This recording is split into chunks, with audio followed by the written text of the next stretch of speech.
Business Council, Ms. Dilek Tuna, Deputy Secretary General at DEİK, Mr. Hakkı Karataş, Economist of DEİK, Ms. Gökşin Demiral, the Country Manager of New Zealand Trade and Enterprise, here DEİK members and company reps attending today's meeting. Good morning to everyone and welcome again. Today, we will have Türkiye-New Zealand Business Council meeting along with opening speeches and presentations, which will provide more information about business opportunities in both countries. Following the opening speeches of our ambassadors and Ms. Galloway, Ms. Raz Turan will not be here. Following the opening speeches of our ambassadors and Ms. Galloway, Mr. Hakkı Karataş, as DEİK Chief Economist, will make a presentation on the economy of Turkey and will provide the latest situation following the elections. We will closely monitor the inflation and macroeconomic reforms of the new Finance Minister and Central Bank Governor. Ms. Gökşin Demiral, as the New Zealand Trade and Enterprise Country Manager, will make a presentation on the investment opportunities in New Zealand. The country achieved a record level of $7.8 billion of foreign direct investment in 2022, which was 3.2% of the GDP. After the presentations, we will have company presentations, which many of them will be relevant for the Turkish companies, including the seismic technologies and construction industries. It will be followed by the networking session, which will definitely bring more opportunities for both countries. A recent development that we need to pay attention is the signing of free trade agreement between EU and New Zealand in July 2023. EU positioned New Zealand as the key partner and aims to boost the trade volume by 30%, which was 9 billion euros in 2022.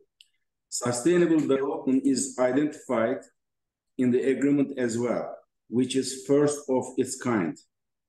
Countries in the world are getting closer. As Turkey, we can be a bridge between the continents. As I give the floor to Robyn Galloway, I wish a successful event for all of us. Thank you very much.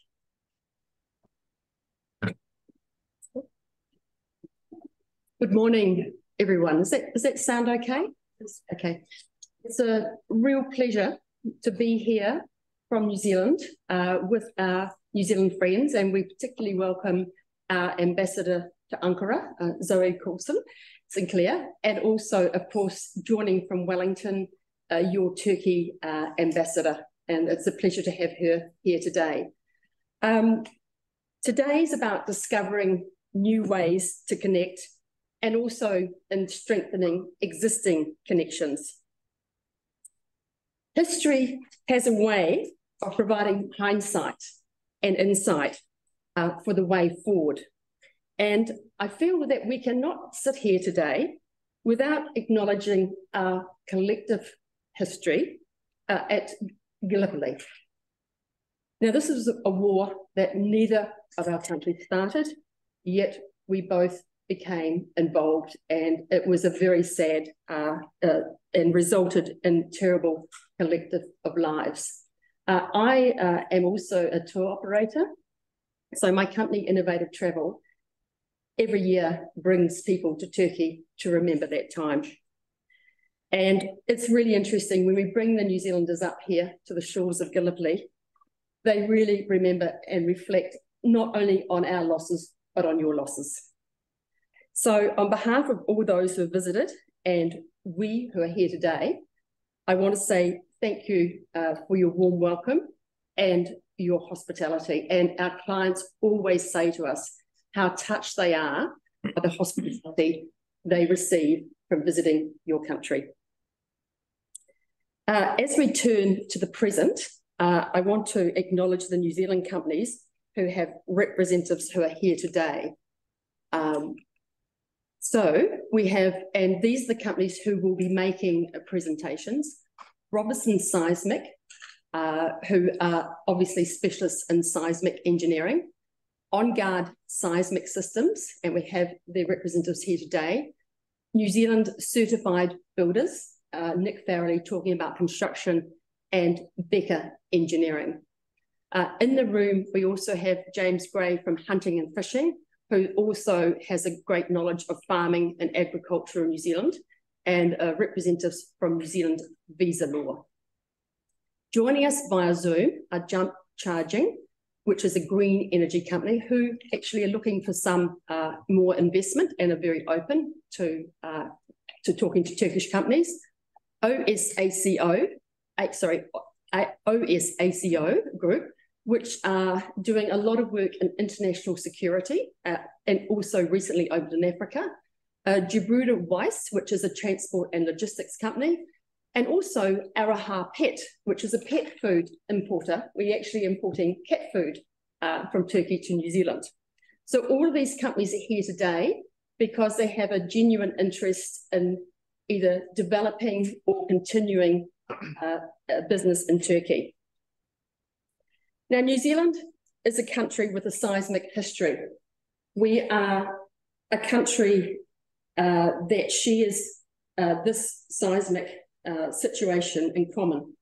I grew up in an area when as children we were trained to go under our desks in an earthquake. Later I moved to Christchurch, which was a very peaceful city, until one day in September 2010. So on the 4th, we've had many earthquakes, but I'm going to speak about 2 earthquakes from personal experience. On the 4th of September 2010 at 04:55, there was a 7 magnitude earthquake, which caused a lot of damage. As it was the night time, not so many people died as the following earthquake on Tuesday, 22nd February on 2011 at 12:50 p.m. And there was an aftershock. It lasted 23 seconds, but in that 23 seconds, it was very central, very low under our city. And at that moment, our lives literally stopped. And I'll show you some photos. And of course, these kind of photos you will be able to relate to from the earthquake, your own earthquakes in the southeast of Turkey.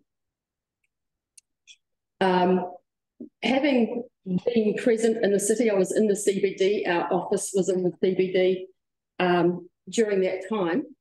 We understand firsthand the horror and fear and the impact on infrastructure and destruction that occurs. So the New Zealand companies, there are some New Zealand companies that are here today who bring technologies, seismic technologies. And these come not just because they want to be technical, because many of the teams of these companies have experienced firsthand earthquakes themselves. And so they have a real desire to develop technologies which will help make everybody safer in the future. And they will share these technologies with you. I want to welcome, we're very pleased to see construction companies here today. Later, say you'll hear Nick Farrelly from the New Zealand Builders Association speak about the opportunities. But lastly, I just want to thank you all for being here, for joining us. And we just so appreciate the opportunity to represent New Zealand. Thank you. Thank you, Robyn. I cannot. Can you please close that one? Kapanmadan açıldı. Okay. Thank you, Robyn. Now I give the floor to Her Excellency Zoe Coulson Sinclair, please.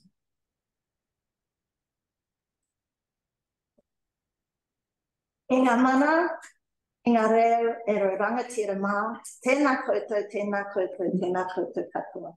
And as the representative of New Zealand, I welcome you in the language of our Indigenous people, the Māori. I'm so pleased to be here today, accompanied by my Deputy, Nicole Slight, and the team from New Zealand Trade and Enterprise, Istanbul.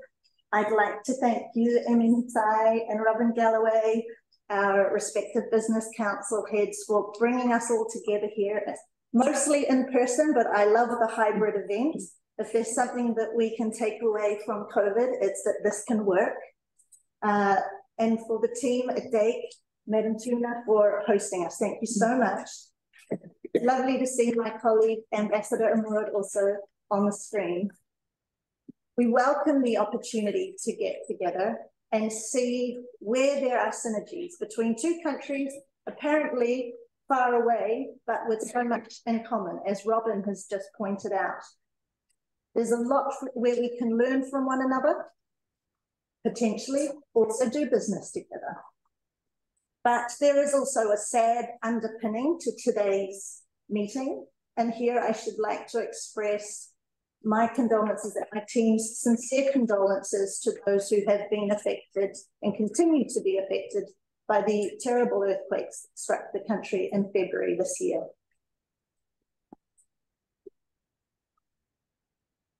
As Robyn has already pointed out, New Zealand is no stranger to earthquakes. We record approximately 20,000 earthquakes each year. 150 of those are strong enough to be felt. We are, however, yet sort of in living memory to experience anything on the size and scale of the earthquakes that hit the southeast earlier this year. But the size and scale was quite easy for New Zealanders to imagine, to conceptualize, because it was roughly equivalent to our whole North Island. New Zealand sprang into action and tried to think about what was a sensible way that we, being remote from the actual earthquake, that we could efficiently and sensibly help with the search and rescue efforts. I feel we came up with a very clever way to help. And that was that some of our technical search and rescue experts worked through the Turkish night, gathering the data that was coming in from the field and creating the GIS maps that could then support search and rescue efforts the following day. So there was no lost time in trying to deploy our people halfway around the world. It's amazing how with technological and communication developments, perhaps New Zealand no longer seems quite so far away. My sense is that when it comes to earthquakes and seismic engineering, there's more that we can learn from one another, and today provides a significant opportunity to further those conversations. So I welcome some of our experts in the room, online, and for those of you here in the room that are interested, look forward to hearing the conversation. Today also provides an opportunity to hear about some of the other exciting B2B partnerships that are already growing between New Zealand and Turkish companies. I shall leave that to my NZTE colleagues to showcase those. But the high-level summary is that for us, Türkiye represents an exciting and dynamic market for New Zealand businesses. Many New Zealand businesses have already discovered the potential for using Türkiye as a manufacturing hub. We are seeing more and more New Zealand companies working alongside Turkish companies to produce here for export into third markets. And this is happening across multiple sectors. Türkiye has also been discovered by a number of New Zealand companies as a springboard into third markets that New Zealand companies otherwise were just not familiar with. We've heard of examples with joint ventures selling into a number of African markets, for example. During an online meeting last year, colleagues from the Turkish Trade Ministry suggested that similar opportunities exist for Turkish companies to tap into Pacific markets using New Zealand as a hub. And I would be interested to hear if there are any companies already exploring those opportunities. New Zealand is particularly well integrated into the wider Asia Pacific. As an export-reliant country, we have made negotiating free trade agreements our strong focus. And today we enjoy a network of 13 free trade agreements that crisscross the region of the Asia Pacific. We are a gateway and a bridge into that region, and we have set ourselves up as a place to do business with. On global indices, you'll see that New Zealand is always among the top countries in terms of being a free, competitive, and open market economy. Currently, we are second only to Singapore in the Asia Pacific, and given that Singapore does not actually have an international agricultural trade, that really says a lot. We're ranked first for ease of doing business and first for government efficiency and judicial effectiveness. And that is measured by Transparency International's Corruption Perception Index.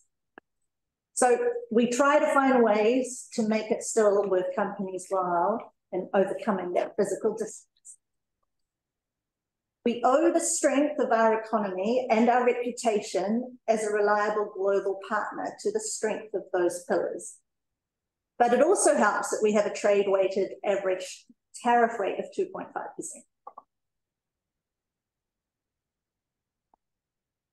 We have clear competitive advantages in a number of tech areas.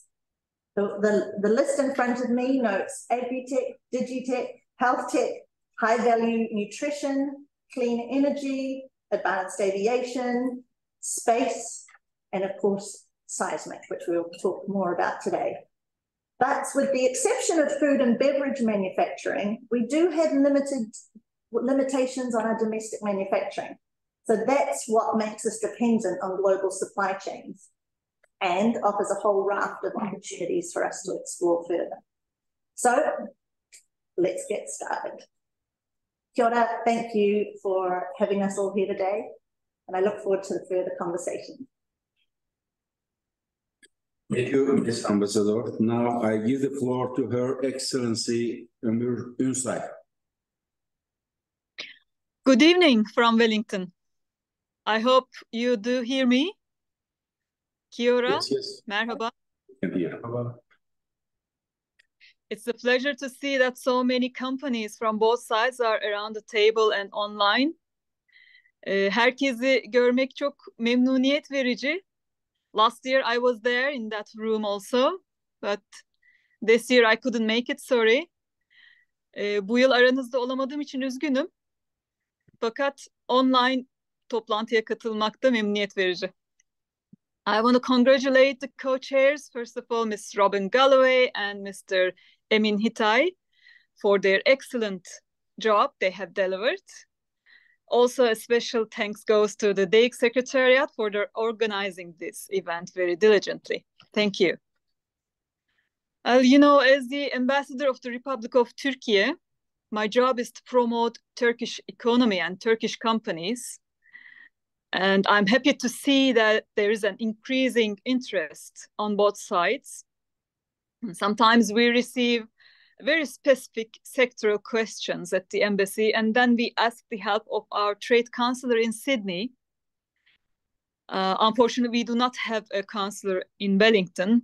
Therefore, I suggested that our trade counselor in Sydney to be invited to this meeting. If not, probably it will be invited in further meetings.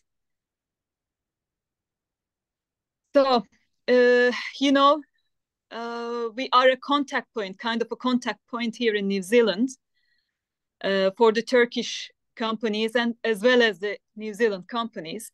But there will be a general elections on 14th of October here. And the state and the people are like in an election mode now. The officials are on the ground. So we are waiting these elections to be completed. After the elections, we will do the follow-ups for a couple of meetings, such as the Joint Economic Committee meeting, which is long overdue. But there's an ample ground for growth in many areas, and we want the experts to discuss. As you sit around this table, we want the officials as well as the ministers to discuss the opportunities between the two countries. This year, unfortunately, we started very unfortunate, sad news in both countries. First, the earthquake in Turkey, and then the cyclones in New Zealand. I want to thank New Zealand again for their support to the relief efforts in Turkey. And I see that there are some New Zealand companies, as both Robyn and Zoe mentioned, from New Zealand, who are looking for cooperation in construction and reconstruction efforts. This is a very promising area. So I hope that our earthquake-prone countries do continue their fruitful cooperation.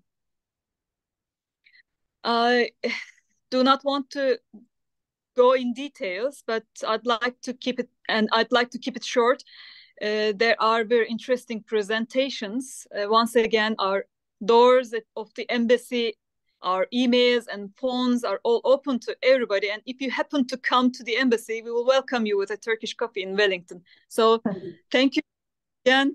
Good luck with your B2B meetings. We will be looking forward to reading the results. Thank you. Thank you, Ms. Ambassador. Now I give the floor to Mr. Hakkı Karataş, please. Can I hit the pointer? Oh, the point. I think it's open.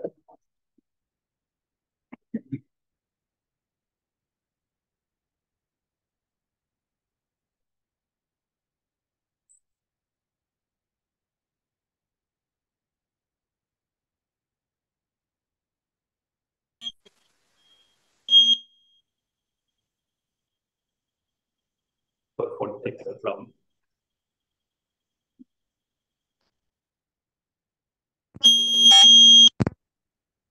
Okay. So for technical problems, my name is Hakkı Karataş. I am working here at DEİK as chief economist. It has been 3 years since I joined DEİK. Before that, I was working in Ankara in Treasury, Turkish Treasury, currently Minister of Treasury and Finance. For 16 years, I have worked in ministry. So today, I will talk about the macroeconomic environment and investment opportunities in Turkey. So this is the agenda, why you should have investments or what you should have trade relations with Turkey. There are 10 main headlines. We have a robust economy, we have large domestic and regional markets, we have a strategic location and favorable demographics, we have skilled and competitive labor force, and we have continuous reform projects, liberal investment climate, lucrative incentives, we have advantages around the ecosystem, and lastly, I will talk about sectoral opportunities. So what do I mean by robust economy?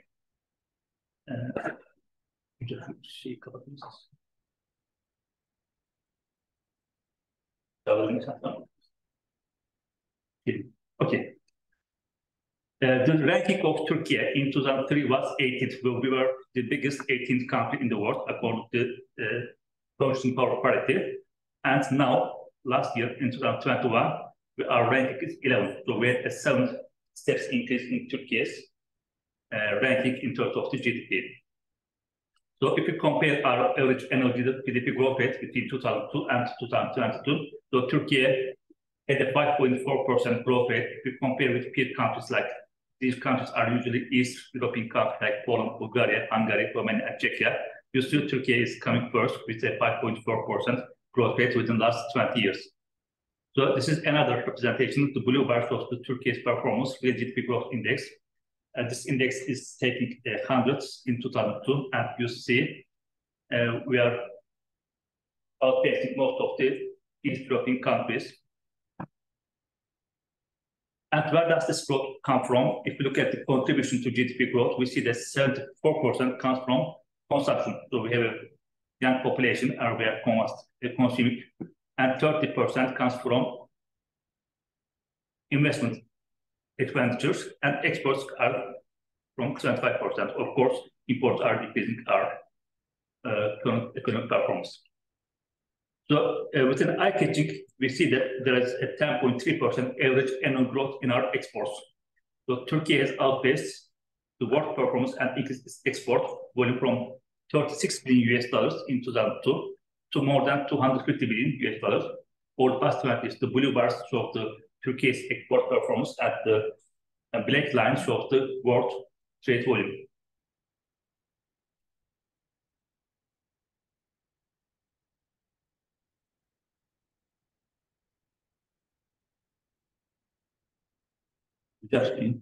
Şeyin dokunuyor. Şuradan bir indir şey yapabilirsek, dertebilirsek.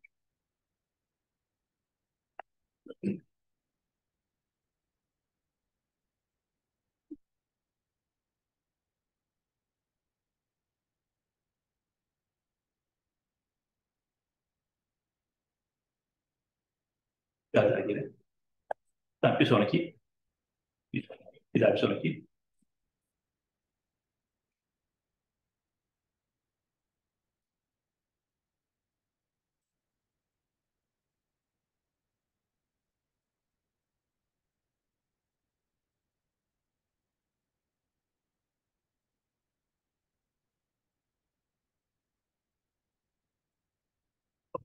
So if you look at the Turkey's export destination, the green bars show the European Union countries.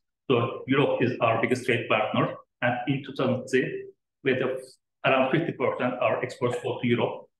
So of course, Europe is still important. It is around 40% in our export volume. But we see that the Middle East and North African countries are also gaining importance.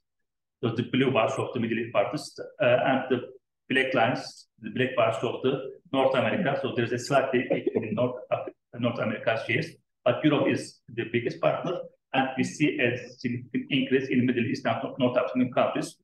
If we look at our export performance by products, in 2002, there was only 9 export products that exceeded $1 billion export threshold, and today we have 53 products. So this is the share of our exports in global exports, in total world exports. It was around 0.5% at the beginning of 2002, and now for the first time we exceeded 1%, 1.05% in total export to world trade. And within the last 20 years, we have also generated approximately 28.8 million new jobs. And during the last 20 years, if you compare with other countries, you see that Turkey is 20%, like Poland, Romania, you see, they are also creating jobs, but Turkey is definitely outpacing most of the European, East European countries. So this is the general government debt stock. So we had a prudent fiscal system for the last 20 years. We decreased our debt stock, government debt stock, from more than 70% in 2002 to 30%, and we are still adhering to this policy.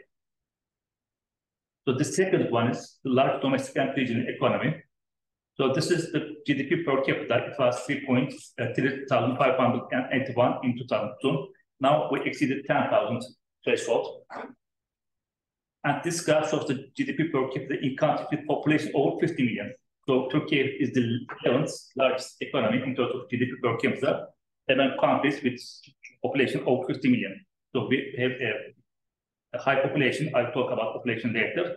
And we have increasing GDP per capita. So this graph shows the urban center of Turkey. We have more than 24 urban centers. Istanbul, you know, is the biggest city, Ankara and İzmir as well. But these cities are growing, and they are most of these cities have population above 1 million. The total population of Turkey is 85 million.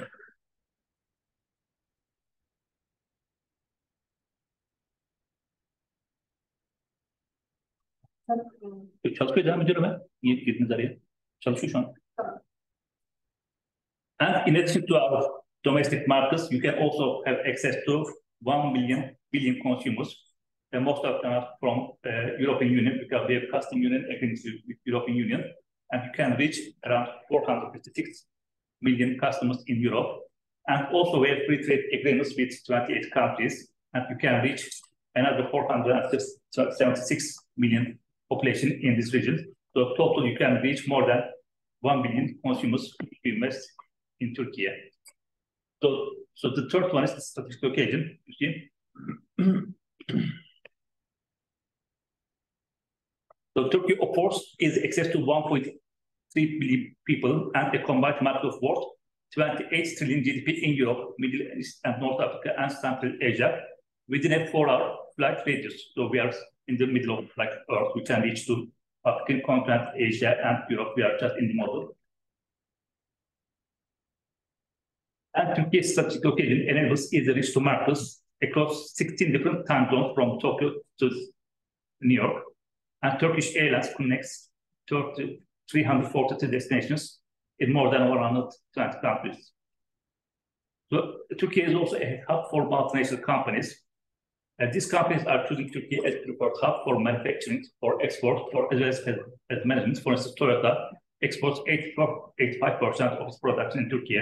Ford, another automobile giant, exports 78% of its production in Turkey.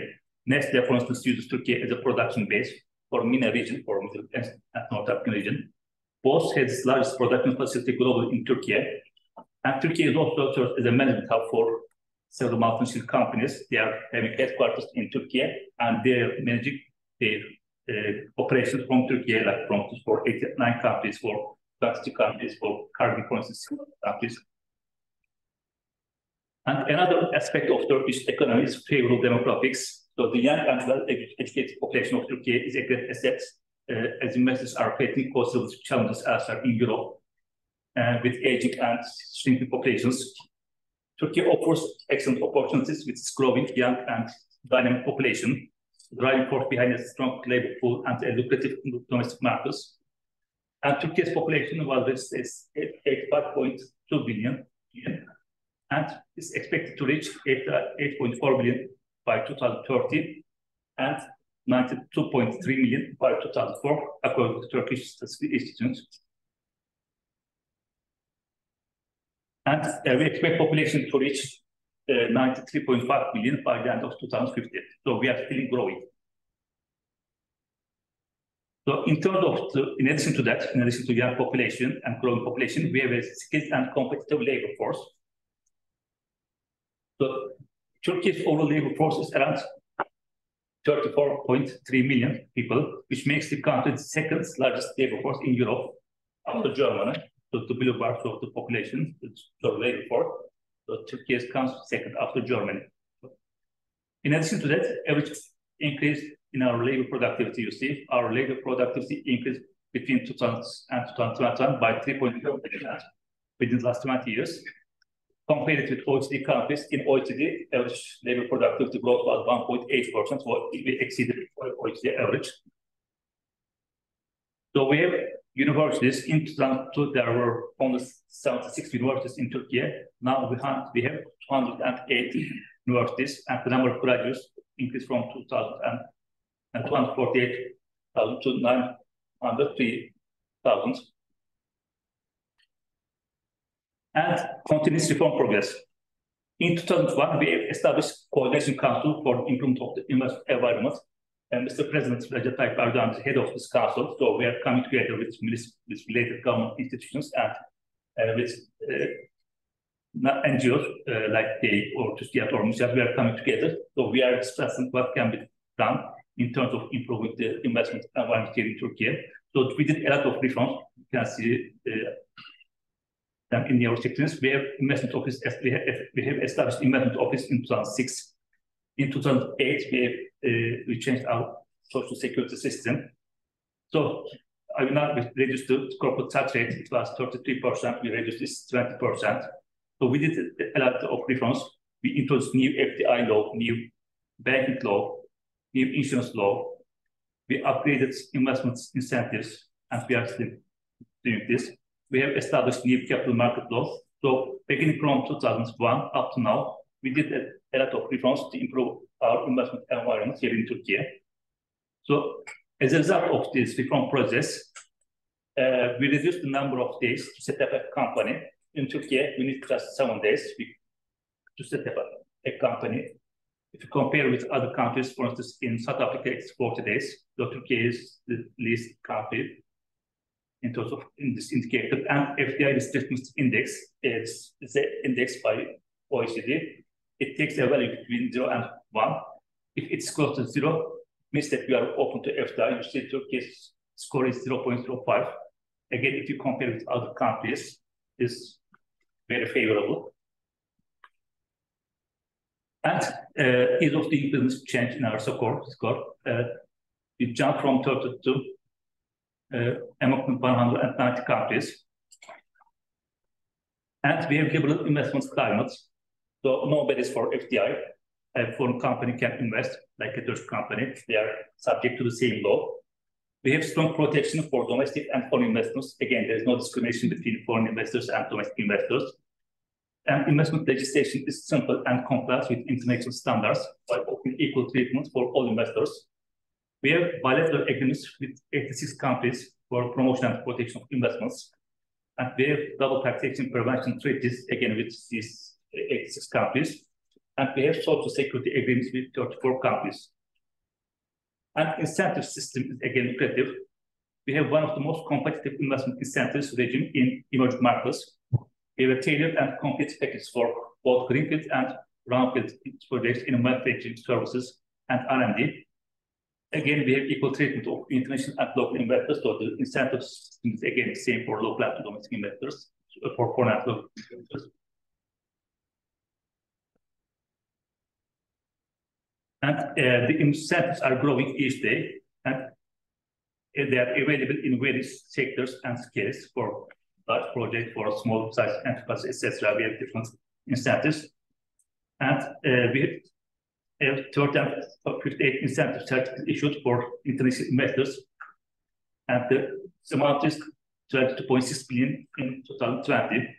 And we have created 16,000 people employment with these incentives.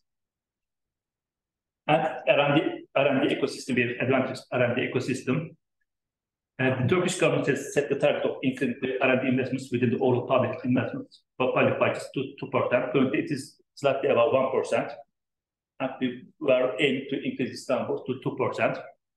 And extensive R&D incentives in Turkey are further supported by well-educated and highly qualified labor force, competitive cost advantages, and several global companies that are active in the market.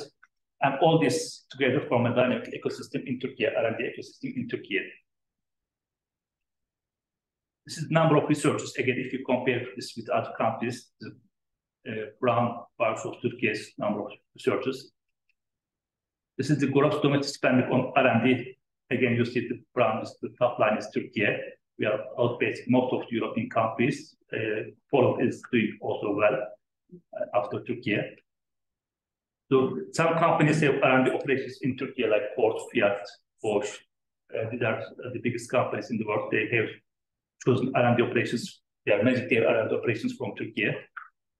And last, I will talk about sector opportunities. First, automobile.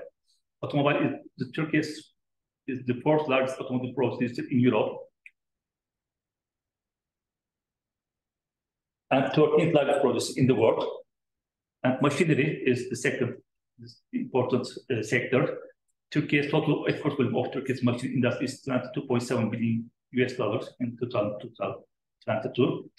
And machinery sector is fourth largest export industry in Turkey. We are ranking first in commercial vehicle production in Europe and 13th in global automobile production. And energy export rate is $16.4 billion in 2022. Ranked fifth in the European electricity market, ranks fourth in global geothermal power generation capacity, and fourth in gas consumption in Europe. And iron and steel in 2022, iron and steel sector includes $14.6 billion in total exports, and Turkey ranks seventh in the world of iron and steel production. Electrical and electronic devices. Again, our export is 13.7 billion in 2002. Plastics is again very important. Turkey's plastic industry is one of the largest in the world. Turkish industry is produced 11.6 million tons of plastic products, placing Turkey sixth in the global ranking of plastic producers. Logistics is another important sector. Okay, gold and jewelry. In Turkey, total jewelry increased by 79% compared to the previous, reaching $7.8 billion. Also, the total exports, including total gold exports, increased by 60% and reached $10.3 billion. Mining and metals, Turkey ranks 10th in global mineral diversity. Turkey's share in global industry raw material reserve is 2.32%. And Turkey's share in global in natural stone reserve is 40%. And Turkey's share in global boron reserve is 73%. We are the biggest prawn producer in the world. Tourism is also important. Turkey ranks fourth among the most preferred tourist destinations in the world in 2021, and seventh ranks in terms of ranking seventh in Europe for tourism FDI between 2016 and 2020. And total tourism revenue is around 46 billion. So this year we are expecting more than 50 billion tourism revenues. So we have a diversified economy in short, in a nutshell. We are not dependent on a single product or in a single industry. We have a diversified economy. And we have almost 36 or 37 export sectors. So this is the end of my presentation. If you have questions or another comments, you are welcome.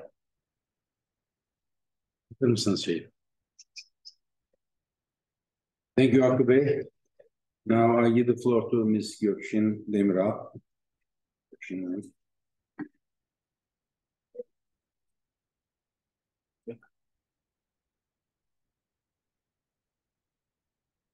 Yavra. Good morning.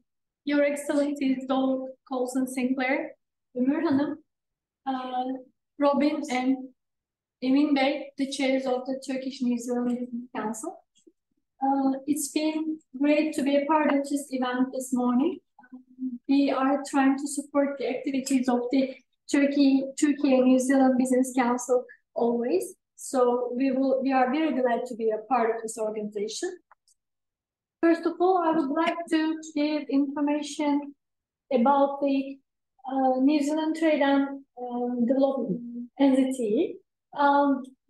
We are the business development organization of the New Zealand government, and our main purpose is to help New Zealand companies growing internationally better, bigger, faster. And through this, we are completely in line to help deliver a productive and sustainable, inclusive New Zealand for a better world also. I would like to give you some information about activities we do as an entity in Turkey. We try to help facilitate market entry strategies for the New Zealand companies when they're coming into the Turkish market. We help them to develop leads, to identify contacts, partners, networks, and we update them on the Turkey regulatory environment. And we provide market intelligence.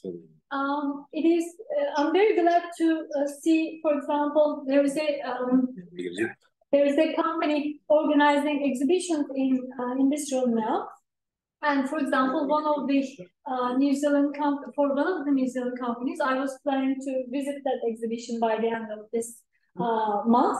So it is the developments, the opportunities between the two countries is in various sectors.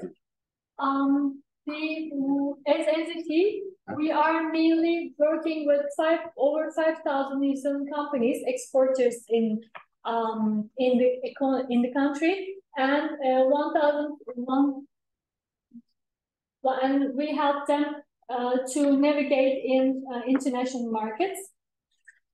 The entity is a crown entity, and we have offices in 41 countries around the world, including Turkey. In Europe, we have offices in London, in Berlin, Paris, Amsterdam, Madrid, Milan, and Istanbul. So this is the proof of the New Zealand. New Zealand's giving importance to Turkish economy. As an investment offer, New Zealand is trying to be a very reliable partner for international companies when they are trying to invest into the country. We are trying to help the New Zealand companies to match investment opportunities with investors for the benefit of the country. And we help them to find partners in the country, prepare export-focused growth companies to engage and connect with investors. And there is a growing desire to connect with smart offshore capital to accelerate growth in the country. All 15 regions of New Zealand is open for international investments, and entity is trying to help those foreign companies to find their ways in the New Zealand market. When we come to the Turkey-New Zealand business opportunities, there are some certain areas that entity is focused on in the market, and we will be hearing some of those sectors from our company representatives. And seismic engineering, marine defense, food and beverage, manufacturing, healthcare, agriculture, and some sectors like personal care, pharmaceuticals are the main topics that we are working as entity Istanbul.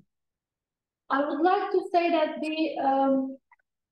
the two-way trade figures does not represent the real figure between Turkey and New Zealand, because there are a lot of companies which are working through third markets to export New Zealand products to Turkey, or the Turkish product into the other markets through some New Zealand company. So I would like to give you some examples. There is a Turkish company based in the earthquake region in Gaziantep, which is importing New Zealand dairy products, and they are being awarded for the public tenders in northern Iraq with those New Zealand products.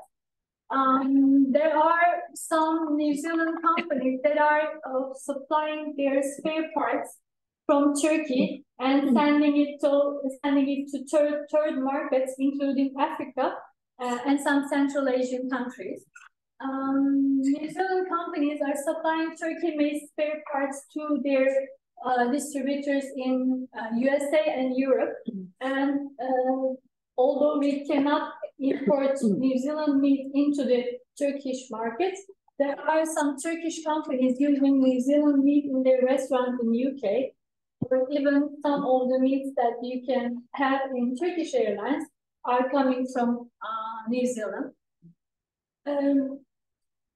Today, we have representatives from different sectors like seismic engineering, construction, energy, etc.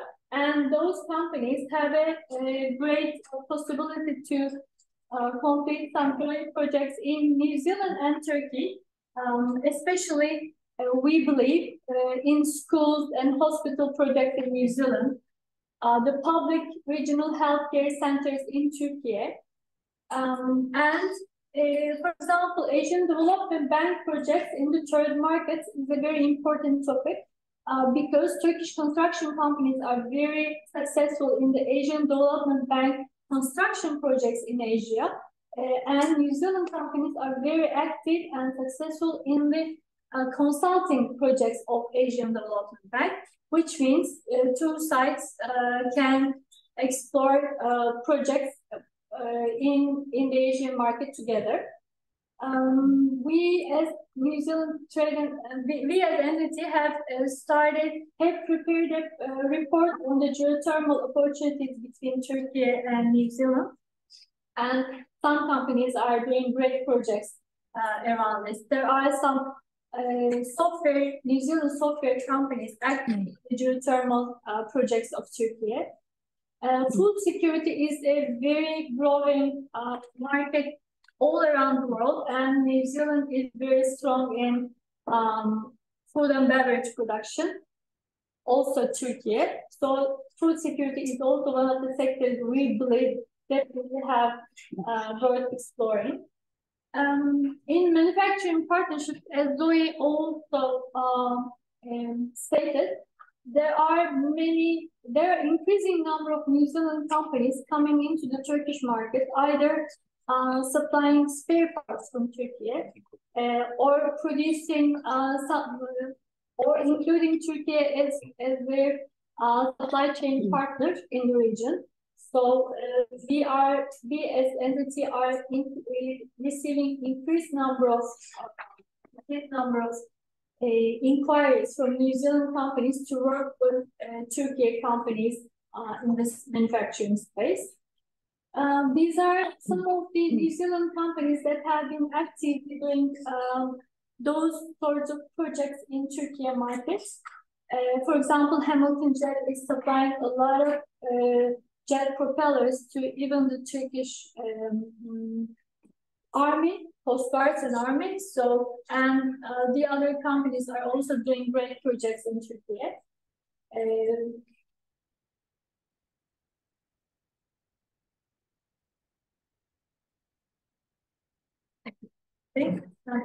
Yeah. Some of the New Zealand companies are using Turkey as a part of their supply chains to export to the third markets that includes US and Europe, and that is mainly under the New Zealand companies brand. And some of the companies are sourcing from Turkey just to export to the third markets. This is basically have been accelerating since last 3 years, especially. The low cost in Turkey have helped this development. Also, the big manufacturing base of Turkey is a very good, creates a very good opportunity for New Zealand for this business. That's why I'm sure there are some representatives of these Turkish manufacturing companies here today. So we will be very glad to assist them to contact with some of New Zealand companies and grow business in this sector too. Our office is in Levant, and we just two of us. We are a small country, but we think we're trying to create a big impact on the partnerships between the two countries. And I'll be very glad if you have any questions. Thank you. Thank you, Gökşin Hanım. Now we will have a company introduction and presentations. After the presentations, we'll have a networking session. Tuncer Bey, bunu siz organize ediyorsunuz galiba. Başlangıcını şeyde. Başkan, böyle başlayabilirsiniz sağınızdan. Herkes şirket teker teker kendini tanıtır kısaca. Sen Hitay Holding olarak, tamam. Hitay Holding olarak sen şey yap. Tamam.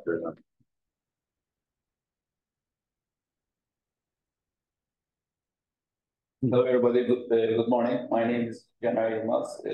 I'm also a member of the Turkish-New Zealand Business Council at DEİK, and I'm the Business Development Director at Hitay Holdings. We are a investment conglomerate based in Istanbul.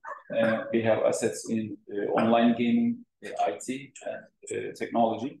In the Asia-Pacific region, we have a geothermal investments in Indonesia since 2011, and we have also worked with a number of New Zealand-based companies such as Leapfrog and Sinclair, now part of Jacobs USA, for our geothermal investments. And we also welcome all of our colleagues from New Zealand to here, and we look forward to deepening our cooperation in both countries and third countries as well. Sıradan böyle gidebiliriz. Hello, my name is Mehmet from Prime Technology Ankara. So we are a representative company of the Onguard Solution in Turkey. So we are mainly working in mining, mineral processing, energy and material space, working with more than 20 foreign companies, more than 10 countries. So thank you so much here. Thank you.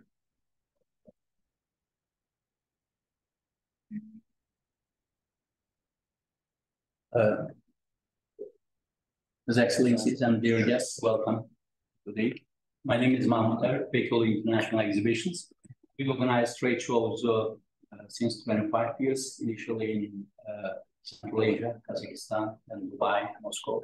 And for a long period in Istanbul, we organize an international event for cosmetics industry, which we also invite companies to visit. We try to come in Istanbul, so also from your region, outside, we have guests. And we hope to see you as well in our event end of this month on 27th. That's this future international. After that, I personally Chairman of Turkey-Turkmenistan Business Council in DEİK, and also Deputy Chair for Turkey-New Central America, which right other than one is to do bilateral business relations.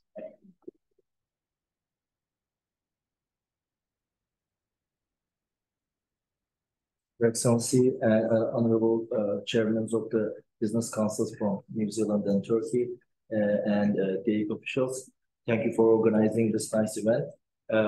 I'm the chairman of the board of a Turkish consultant engineering company. We have been in this sector for 41 years. We are very interested in opportunities for cooperation with seismic engineering companies from New Zealand. We are very active in seismic assessment and earthquake retrofitting, mostly public buildings, schools, and hospitals.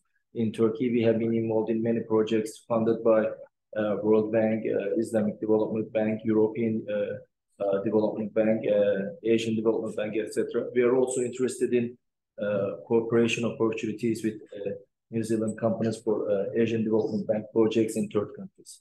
Thank you for everything. My name is Yusuf, Interval Company, Refactive Houses and Construction. Thank you. Hello everyone, my name is Birol. I came from Alıca Construction. Our main office in Istanbul. We have two different production plants in near Istanbul. We are working mainly precast construction structures. We have two different Japanese technologies, seismic building technology. Also, we have been exporting precast concrete members from Turkey to Japan for 2 years. Thank you very much. Wow. Hello, this is Gizem speaking, and our company name is Oscar. First, thank you for the invitation and have this great opportunity for us. We are a Turkish construction company. We are doing high-end projects all around the world.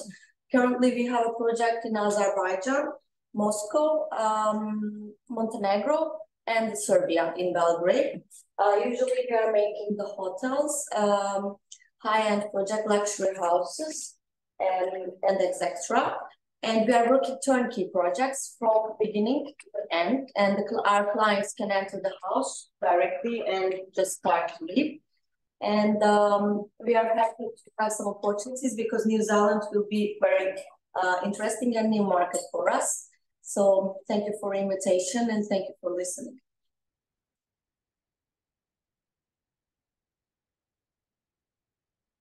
Hello, my name is James Gray. Very, very pleased to be in Turkey, see the history of the city, meet the people. I am based in New Zealand. I have a business catering for overseas hunters that come into New Zealand. I am a member of the New Zealand Professional Hunting Guides Association, and in my lifetime I've owned 3 different farming operations in New Zealand. So if people have questions on farming systems, I can help with that. I have helped develop deer farming operations in Argentina, America, Latvia, Scotland, England, and New Caledonia, as New Zealand was the first country in the world to farm deer. And we have a reasonably large population of deer being domesticated since the early 1970s. Thank you very much. Yeah, that's great. Hello, everyone. My name is Ayten. I'm the managing partner of SP Architects. We are based in Istanbul. It's a large-scale architecture office. Around 185 architects we're working on projects only. We have an office in Istanbul, Ankara, Izmir, and also in Baku. And we have a partner office in Frankfurt and Dubai. We have been doing large-scale projects, and also we actively take the role during the earthquake. solution. Also, we work with public projects like special schools for the global funds. I'm really interested on meeting with some construction companies, but not only this, also we are taking some consultancy from all around the world to take, advantage of their good experience, which I'm aware that New Zealand has very good and strong consulting companies. Also, we are interested on different construction technologies that has been, a big interest of the construction market in Turkey, which, as per my knowledge, like in wood construction, there are lots of different technologies that, like in Asia, it has been used for years. So we are really interested to see all the opportunities. Thank you so much. Hello, everyone. First of all, thank you very much for this opportunity, and I would like to introduce myself. My name is Eileen. I'm with my colleague Maria here. We are the company in the event industry. Each year we are organizing here in Istanbul our events, and this year in November we will have 3 events simultaneously with each other. One is the organized under the auspices of the Presidency of the Republic of Turkey, Halal Expo and World Halal Summit. Another one, Eurasia Health and Tourism Exhibition. And the third one is Eurasia Gate of Property Expo. And on February, we will also organize Eurasia Higher Education Summit.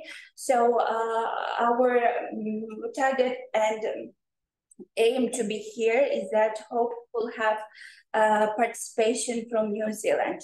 Thank you so much.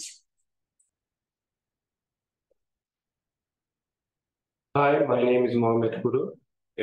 From Fast Software, we are make mobile application and AI software, and have one startup. This company and 30 country export. Wait, thank you so much. My name is Murat Yanbakan, and I'm dual citizen of proud producers of New Zealand and Turkey. I run an immigration firm in New Zealand. We mostly focus on visas to New Zealand, which will make your life quite easier if you need some help. Let us know. We also focus on investment. I'm also representing Mr. Barry Kender.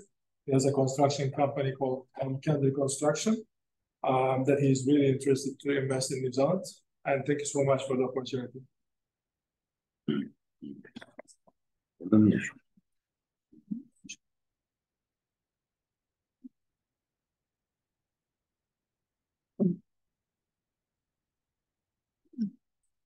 Hi everyone. I'm sorry. My name is Mukaddes. I am here on behalf of our company, Trach Ammunition Company. We are producing small arms ammunition, basically in the form of pistol cartridge, hunting cartridge, rifle cartridge, and blank cartridge. We have been exporting our products more than 90 countries, and we hope New Zealand will be one of them.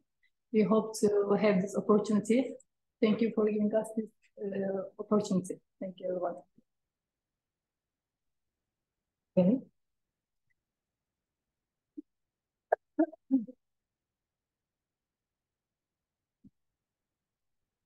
Thank you, everybody. My name is Garrett, and I'm very pleased to be here. I've really enjoyed the hospitality of the Turkish people over the last week and a half. It's been an incredible experience. So, first of all, thanks to DEİK and everybody at NCTE, including Robyn, for making this opportunity. So, we work in the seismic engineering space, specifically for liquid storage tanks. I do have a presentation to share, so I won't spoil it by going on any further, but thank you very much. Hello again. Robyn Galloway. I also have a company called Innovative Travel. We're a specialist tour operator since 1990 with a focus on the Mediterranean and the Middle East. So we send many New Zealanders to Turkey who, as I said, really enjoyed the experience. We'd love to see more Turkish people coming to New Zealand. You'll be very welcome over there. And my company's here to help you if you would like to visit New Zealand for business. And hopefully if you come for business, you can also extend and discover some of our natural wonders and hospitality.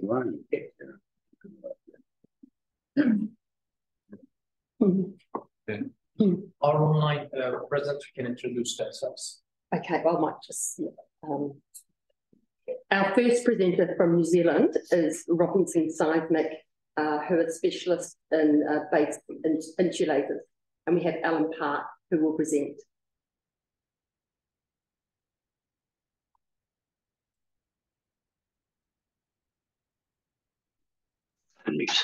Hello, everybody. How are you doing? Merhaba. Can you all hear me? Yep. Excellent. I will just share the screen and start our presentation. It kind of covers everything I want to talk about anyway. I will hand over the presentation to a colleague of mine, Ömür, who's online. I've got a cold and I'm going to cough every 5 minutes if I continue. So let me just share the screen. Share. Now, can everyone see that? Yes. Yes. Excellent. Right, we're in business. So base isolation is really about protecting your investment in whatever you're putting on base isolation. Get this thing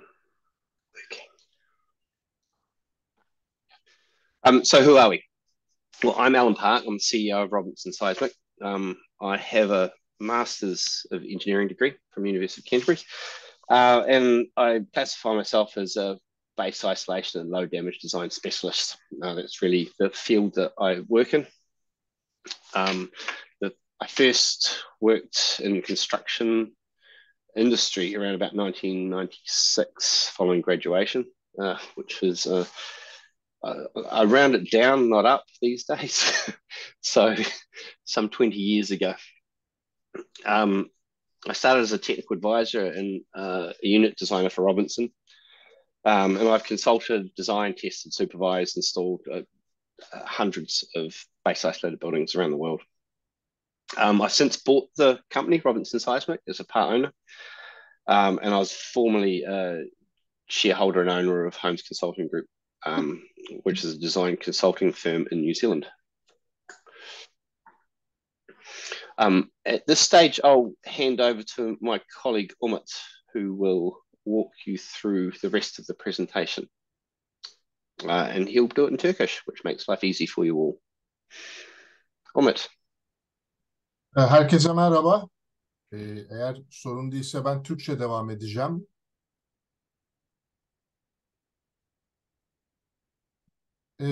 Robyn Seismic tarihçesine çok kısaca hızlı bakarsak, aslına bakarsanız 1978'de kurşun çekirdekli kauçuk izolatörler Dr. Bill Robinson tarafından bulunmuş, icat edilmiş ürünler. Kendisi aynı zamanda firmanın da kurucusu. Biz kurduğu günden bugüne onun mirasını, LRB'leri, kurşun çekirdekli kauçuk izolatörleri geliştirmeye çalışarak sürdürmeye devam ediyoruz. Bugüne kadar 10.000 üzerinde dünyada binanın izolatörlerle yalıtıldığını tahmin ediyoruz. Türkiye'de de çok ciddi anlamda bu sayıda bir artış var. Özellikle hastanelerde. Sağlık Bakanlığı'nın bir genelgesi sonrası 2012'de. Tabii bu gelişimleri yaratırken bu geçmiş yıllarda dünya tarafından kabul edilmiş tasarım ve montaj tekniklerini de bir yandan Robinson geliştirmiş durumda. Ve yaptığınız tasarımda üretilen her şey birebir test edilmekte. Tüm dünyada yine kullanılan, geçerli olan yönetmelik ve standartlar sizden bunu talep ettiği için yapılan her ürün birebir test edildikten sonra sahaya gönderilmekte. Dünyada yine ilk sismik yalıtımlı bina olarak kabul edilen yapı da Wellington'da, Yeni Zelanda'daki bir sağlık yapısı William Clayton binası. Bu da 1982'de yapılmış bir yapı. Burada gördüğünüz, bunda aşağı yukarı 79 tane kurşun çekirdekli kauçuk izolatör var. 40 yıl sonra bu binanın da altında bir izolatörü yine biz çıkartıp test ettiğimizde hala ilk günkü performansına çok yakın servis verdiğini biliyoruz. Türkiye'deki çok yakın zamandaki depremlerden sonra çok gördüğünüzü tahmin ettiğimiz şeyler bunlar ama sismik yalıtımı en iyi anlatan görüntülerden, videolardan biri de bu gördüğünüz gibi. Sol tarafta şu anda hareket etmekte olan videoda normal bir binanın, temele bağlı olan bir binanın gördüğünüz gibi içinde neler olduğunu gördünüz. Sismik yalıtımı kullandığımız zamansa binanın pratikte zeminin üzerinde sanki bağlı değilmiş gibi hareket ettiğini, kaydığını düşünebilirsiniz. Burada deprem kuvvetlerinin en az %80'ini diyebiliriz, elimine ettiğimizi söyleyebiliriz. Tasarımla bunu gösterebiliyoruz. Ve böylece hem yapısal hem de mimari, yani sadece can değil, mal kaybının da önüne geçmiş oluyoruz. Peki neden bizi seçmelisiniz dersek, biz öncelikle global olarak en iyi izolatörleri temin ettiğimizi düşünüyoruz. Bunu iddia ediyoruz. Türkiye'de 20 yıldan uzun süredir faaliyetteyiz.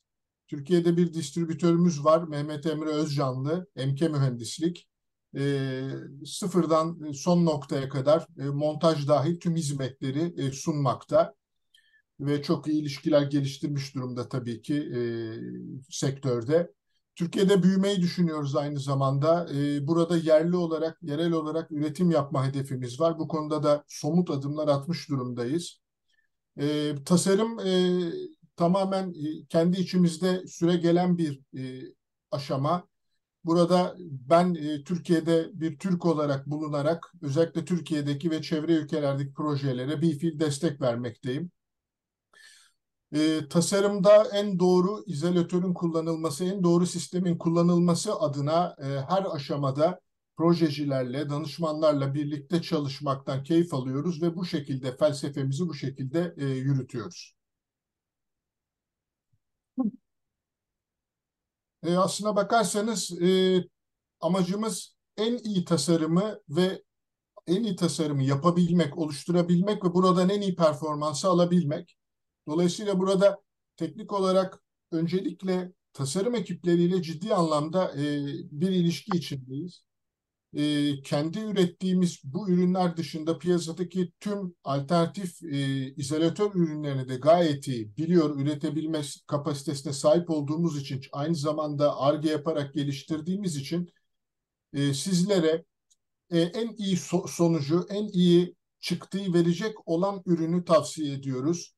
Burada teorik kısımdan başlayıp sahadaki gerçek performansa kadar her aşamada yanınızda oluyoruz. Neredeyse bütün kullanılan dünyadaki çok genel geçer yalıtım sistemleri hakkında ciddi detaylı bilgiye sahibiz. Dolayısıyla bu iş biraz da terzi işi olduğu için bir tane ürünü özellikle kullanılsın diye ortaya koymak, sunmaktan ziyade sisteme ve yapıya özel çözümler üretmeye çalışıyoruz. Burada biliyoruz ki her bina birbirinden farklı. Dolayısıyla aynı izolatörü birebir aynı ölçülerde bile kullansanız farklı performans elde edebilirsiniz. Biliyoruz ki burada böyle tek bir ürün ve onun uyacağı yapılar yok. Dolayısıyla dediğim gibi terzi işi bir çalışma söz konusu. Sismik yalıtımla yalıtılabilecek yapılar ve benzeri altyapı ürünleri, her türlü sistemle ilgili ciddi tecrübemiz var ve bunu tasarımdan üretime, üretimden de montaja kadar her aşamada özellikle müşterilerimize sunuyoruz. Çok kısaca bazı tecrübelerimize bakarsak, Wellington'da, Christchurch'te, Yeni Zelanda'da oldukça fazla yapıda izolatörlerimiz var. Bunlar gördüğünüz gibi ofis binaları ya da hastaneler, müzeler, veya burada gördüğünüz Ministry of Justice, Christchurch'teki bir hukuk binası, bir mahkeme. Türkiye'deki tecrübelere bakarsak burada tabii hepsini vermek çok kolay değil ama o hatırı sayılır olanlardan bahsedersek Manisa'daki şehir hastanesi ki birkaç yıl önceki bu Manisa-İzmir bölgesindeki bu deprem fırtınasında da çok gündeme gelen hastanelerden biriydi. Orada hiç hasar görmeden çok iyi performans göstermiş bir yapıydı. Antalya Muratpaşa Hastanesi yine oldukça hatırı sayılır yapılardan biri. Çorum Devlet Hastanesi son dönemde yaptığımız işlerden biri ve oldukça büyük projelerden biri de Osman Gazi Köprüsü'nü de kapsayan Gebze-İzmir otoyolu projesinde neredeyse bütün viyadüklerde bulunan kurşun çekirdekli kauçuk izolatörler. Dolayısıyla bu hattın depremden hiçbir şekilde zarar görmeyip fiili olarak kullanıma devam etmesi de sağlanmış oldu. Bunun gibi örnekleri çoğaltmak mümkün. Türkiye'de yaptığımız aslında burada olmayan en büyük hastanelerden biri de Adana Şehir Hastanesi. Özür dilerim, Bursa Şehir Hastanesi 864 tane izolatör var orada da. Dünyadaki en büyük izolatörlü yapılar listesinde ilk ona girmiş durumda o da. Aşağı yukarı aslına bakarsanız her türlü yapıyı sismik yalıtımla korumak mümkün. Son 20 yılda baktığımız zaman önemli yapılar diyebiliriz. Hastaneler, okullar ağırlıkla. Burada üniversiteler daha çok gündeme geldi. Dünyanın her yerinde hastane ve okul projeleri yaptık.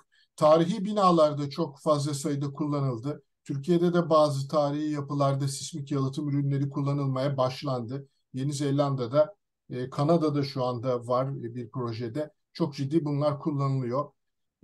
Servis binaları dediğimiz yani işte bu itfaiye, polis binaları, acil servisler, ambulans hizmetleri yapıları gibi depremden sonra özellikle ihtiyaç duyduğumuz yapılarda çok yoğun kullanılıyor. Yine Türkiye'de de mevcut dünyada data merkezlerinde sismik yalıtım çokça kullanılmakta. Biz de yapmış bulunmaktayız. Aklınıza gelebilecek her türlü altyapı, özellikle LNG tankları, yani depremden sonra ortaya çıkacak hasarla birlikte başka hasarları işte yangın gibi, patlama gibi, kimyasal maddelerin saçılımıyla oluşabilecek tehlikeleri bertaraf etmek için ciddi anlamda kullanıldığı gibi yollar, demir yolları, karayollarında da çok ciddi kullanılmakta. Son dönemde konutlarda özellikle 6 Şubat depremlerinden sonra Türkiye'de de ciddi anlamda hızlı bir şekilde hayatımıza girdi ve birçok projede de sismik yalıtım artık konutlarda da kullanılmaya başlandı. Burada en çok sorulan sorulardan biri de nasıl binalar yalıtılabilir, neler yalıtılamaz? Yani yüksek yapılar da yalıtılabilir. Dediğim gibi bu terzi işi bir şey olduğu için yapıyı ve projeyi görmek ve ona özgü bir çözüm üretmek mümkün. Dolayısıyla bizim mottomuz, amacımız burada canınızı tabii ki koruyacaksınız, koruyun ama yatırımınızı da aynı zamanda bu sistemler sayesinde koruyun.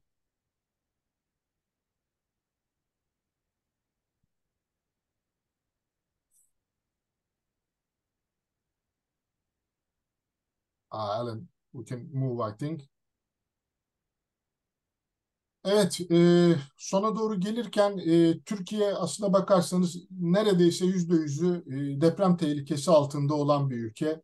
Dolayısıyla tüm deprem ülkelerinde biliyoruz ki depremler çok yıkıcı olabilecek ölçeklerde ortaya çıkıyor. Can ve mal kaybına sebep oluyorlar. Sismik yalıtımlı yapılara baktığımızda ise bunlar sadece tasarımda kullanılan değil, bunların da üzerinde çok daha büyük depremlerde de rahatlıkla ayakta durabiliyorlar.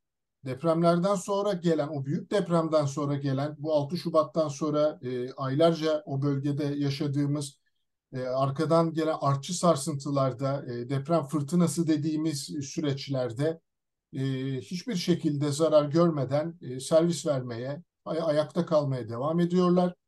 Standartların, yönetmeliklerin, tasarımcılardan istediği can güvenliği, en minimum performans seviyesi olan, yani içerideki insanlar da bir can kaybı olmasın ama yapılar hasar görebilir denilen life safety, can güvenliği performansı otomatik olarak sağlanıyor. Fakat sismik yalıtım yaptığınızda aslına bakarsanız hemen kullanım diye tabir ettiğimiz depremden sonra yapıyı hiçbir hasar görmediği için kullanmaya devam ettiğimiz en üst düzeydeki performans seviyesi de sağlanmakta. Ve şunu çok iyi biliyoruz ki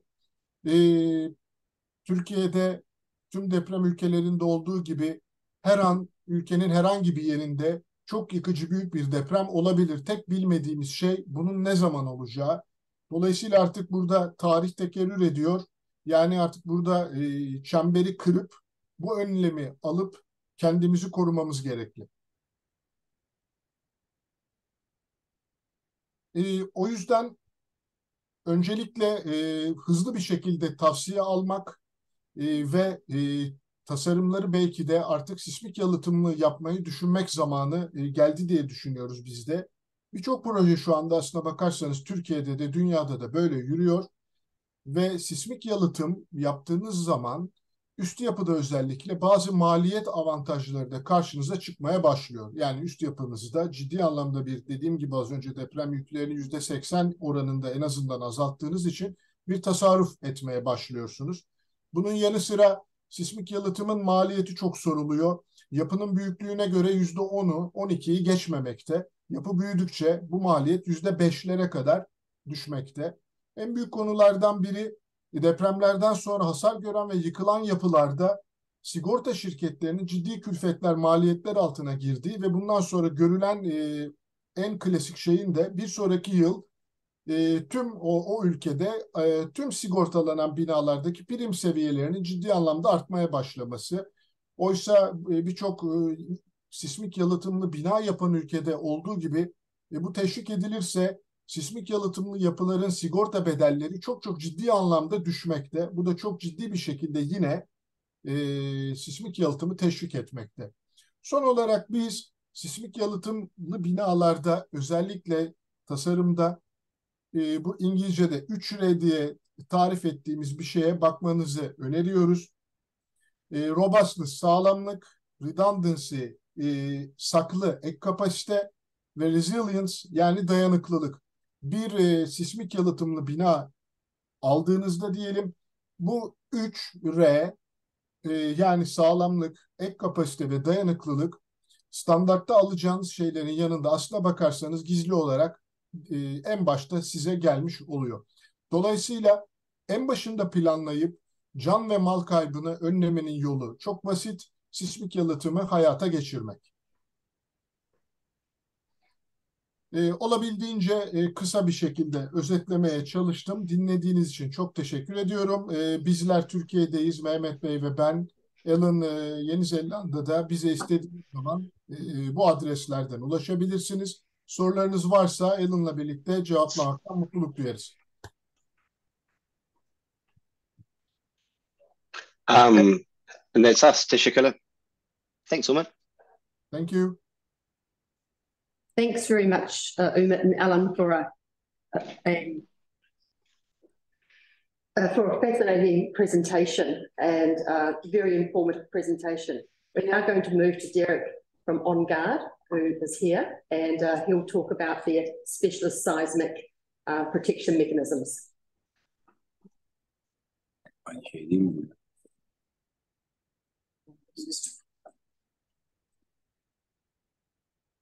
Aynı şey.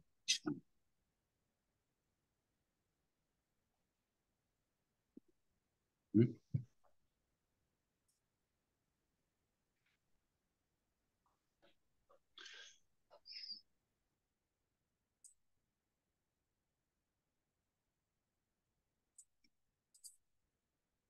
Hmm.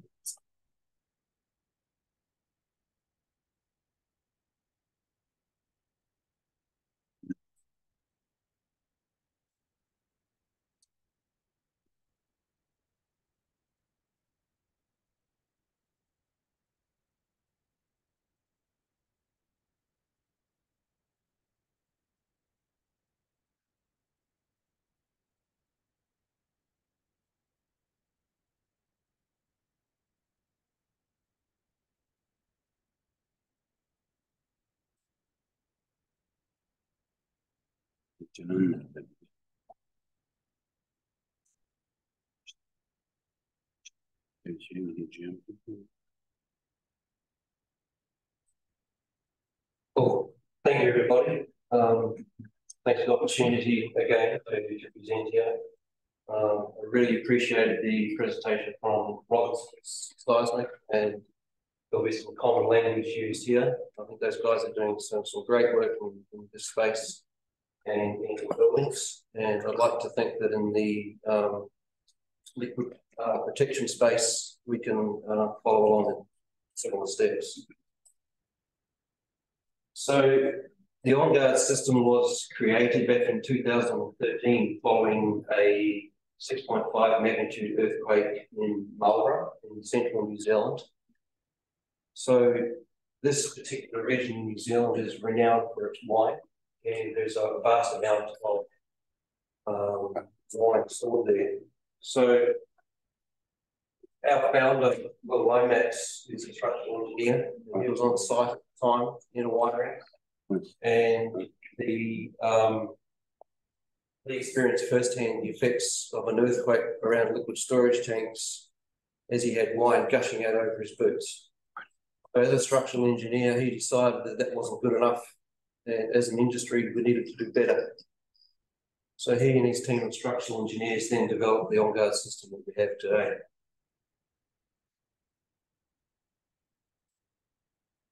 I got told that I needed to speak slowly because I'm naturally a fast speaker, so but I'm trying to keep it 10 minutes too, so I'll try and make it work.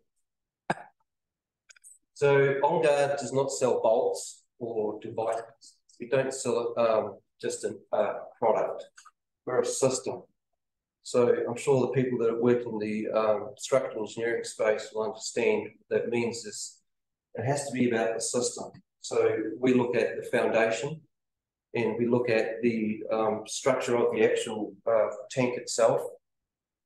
And then our anchor sits in the middle between these two, and it's specifically designed to enable them all to work together as a system. Also tacked onto this slide here that we're actually, as far as I'm aware, we're the only liquid storage protection system in the world that has gained ICC accreditation. So for those that don't know, ICC is a quality and system assurance qualification, very extensive, in-depth investigation into our designs and our manufacturing to ensure that the end user gets the quality that they pay for.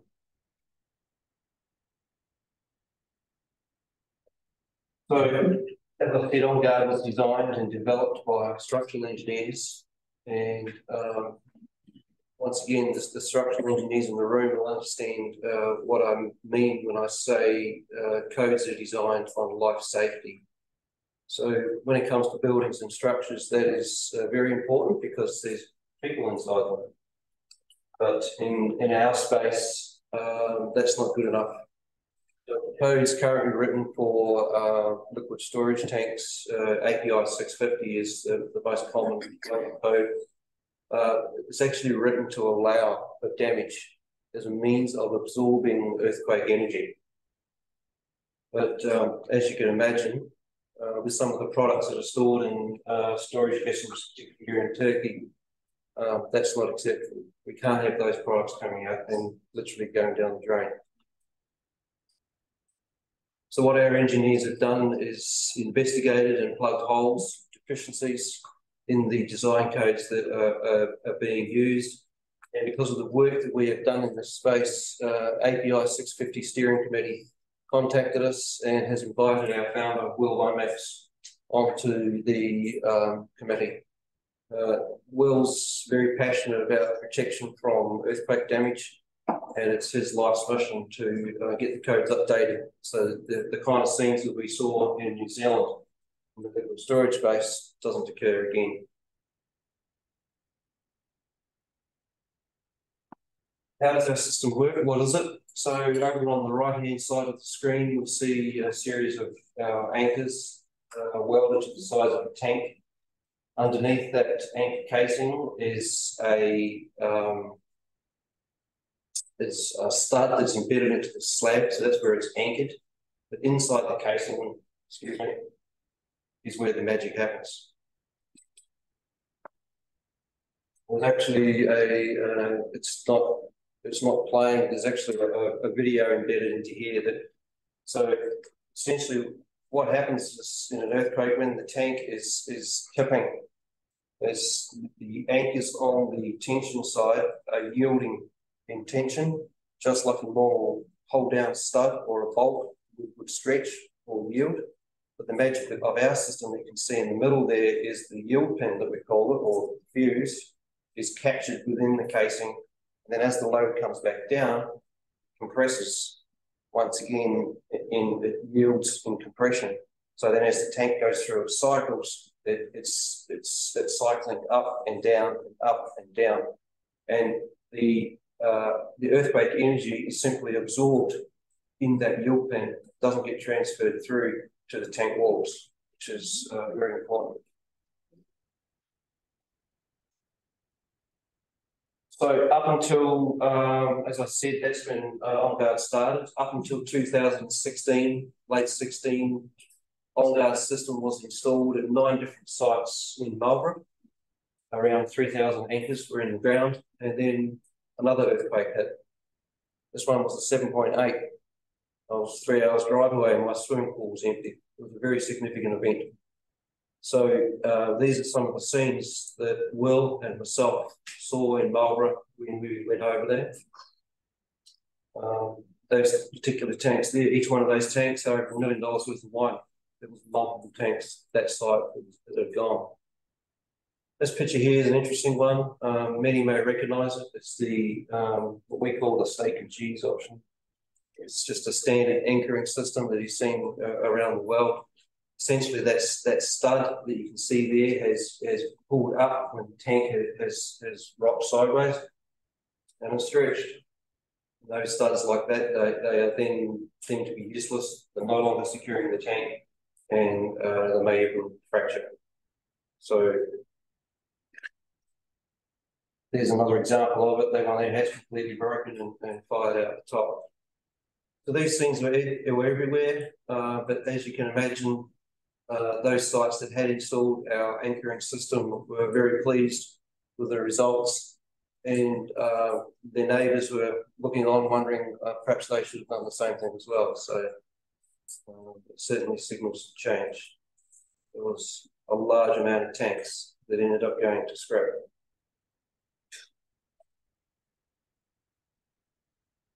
This is a really neat video, but it's not playing, unfortunately. It's a whole tank full of Pinot. High-end Pinot going down the drain. It's not very nice, but no one was smiling. So what we saw when we arrived on the site was all this wine going down the drain. And of course, if you don't have a product, you've got nothing to sell. Another thing that wasn't really anticipated was the amount of damage that had occurred in the region. Despite the best efforts of all the engineering firms around New Zealand, took quite some time for all the facilities to get back up and running again. There's a lot of structure to pipe work, power systems that were on site, so they were offline for a long period of time. Of course, when you're offline, you don't produce anything. You've still got to pay your staff, and you know, there's a lot of issues that go with it. So when I said that wine went down the drain, it just doesn't go down the drain and go away. It goes into the waterways, creeks, the rivers, and has got an impact on the economy. Here in Turkey, from what I've seen so far, last week driving around, there's a lot more products that are of a sensitive nature. A lot of oil-based products, chemicals, highly valuable, and highly toxic. So we're very passionate about bringing our solution here to Turkey and ensuring that what we've seen in these photos doesn't happen in those facilities. We're very lucky that the earthquake happened in the middle of the night. If it was in the middle of the day, it'd be a different story. So we're very fortunate.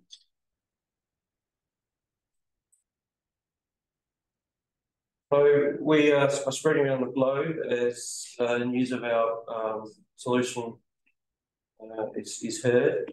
And we are represented here in Turkey with Mehmet and his team at Prime Technology in Ankara, and We're very pleased that he reached out to us. He shares the same passion as I do about getting involved and preventing this kind of thing. So we're very fortunate to be working with him and alongside NZTE to make that happen. So those are some of the industries that we are currently working in. The nuclear waste space is an interesting situation considering what's just occurred in Japan. Those kinds of liquids can be stored safely and protected. So we're a very small company, but we're growing fast, and there's lots of scope and lots of opportunities for us to look at. We can't do it all in one day. We now have around 35,000 of our anchors installed around the globe. So coupled with the fact that we actually have been proven to withstand a 7.8 event, it was over 2 minutes of shaking that our system went through above the design level. I just wanted to point that out because that speaks about the resilience of our system, that we can actually withstand events larger than what we designed for. In the, sorry, just to go on with this. So we've now become trusted. So in New Zealand, we are the default system for the majority of any liquid storage tanks that are produced in New Zealand. We've just last week picked up a significant contract for a dairy facility in the South Island. So it's continuing to spread. Even though our roots are in wine, we're now moving further and further afield into other products. In terms of design codes, these are standard codes that are at work here in Turkey, and as we meet and have been reviewed, and as I've talked about, we generally exceed these codes because we're not just focused on life safety, we're actually dealing with a product, we're dealing with liquid, and the intent is to keep it inside the tank. So as we're dealing with these codes, we see that our system is readily approved and used throughout Turkey. I don't see any issues with that. So just to sum up, I think I've used my 10 minutes. So our system is resilient. As I said, we've withstood events far larger than what we had originally anticipated, which is important because we don't know how big tomorrow's earthquake is going to be. But we all know that it's looming around the corner. Our system is performance-based. It's about protecting assets rather than simply meeting safety codes or safety standards. It's cyclic. It can continue to work throughout the earthquake and multiple aftershocks over a long period of time. So in that little image that I showed you earlier, it would normally show a tank rocking around.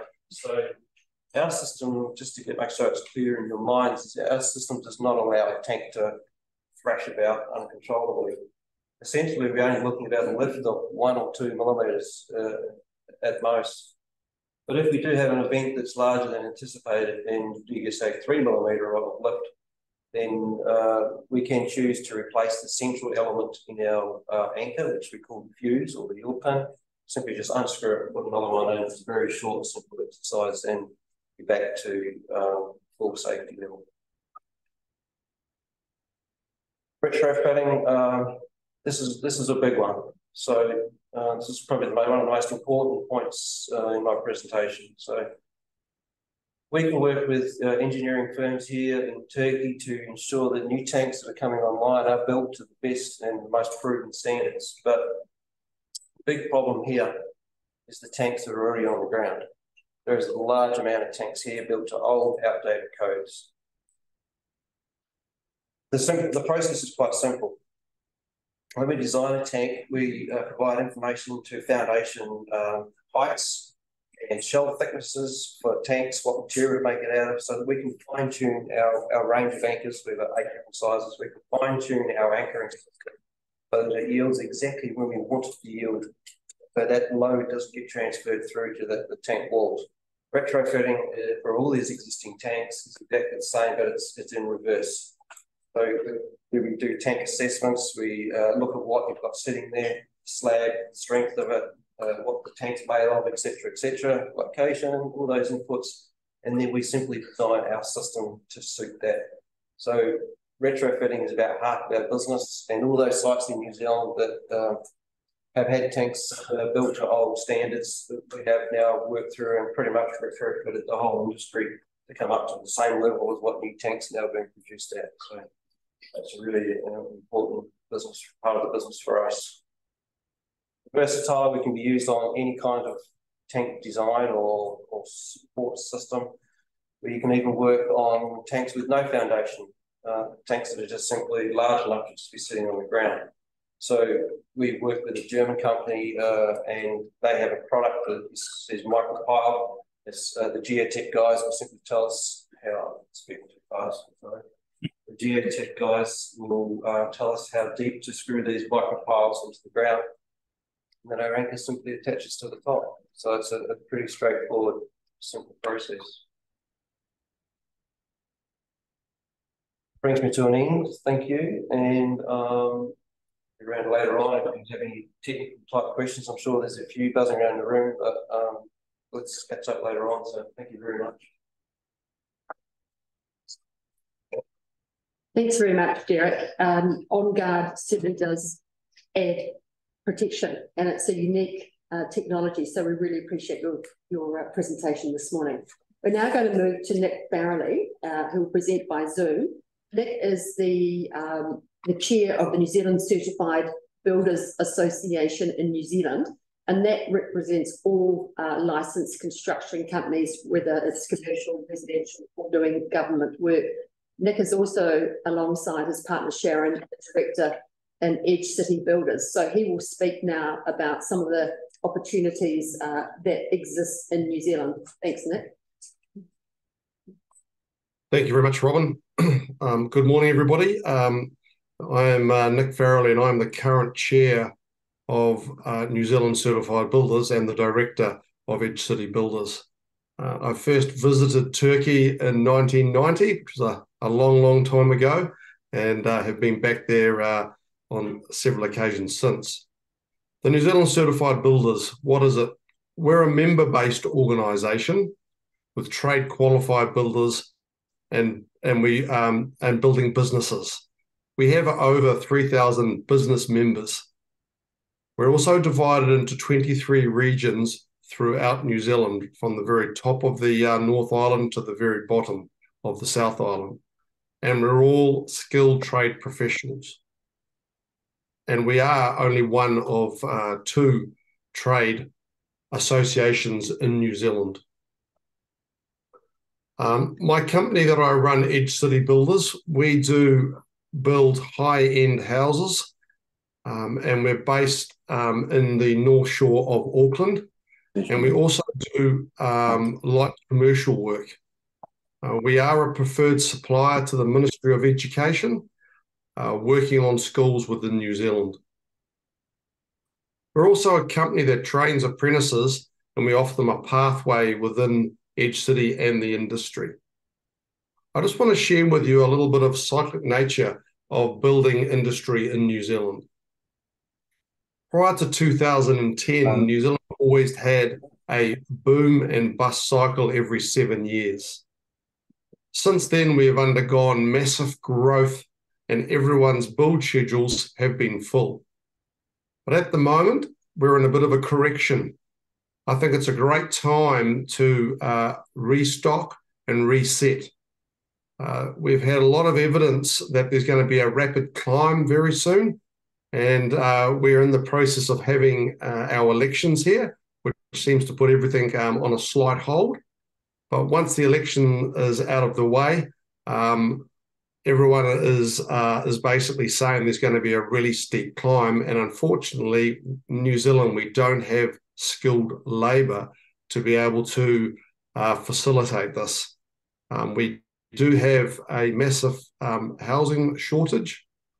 We are also building and about to spend a lot of money on infrastructure and a lot of money on hospitals and the ongoing education system.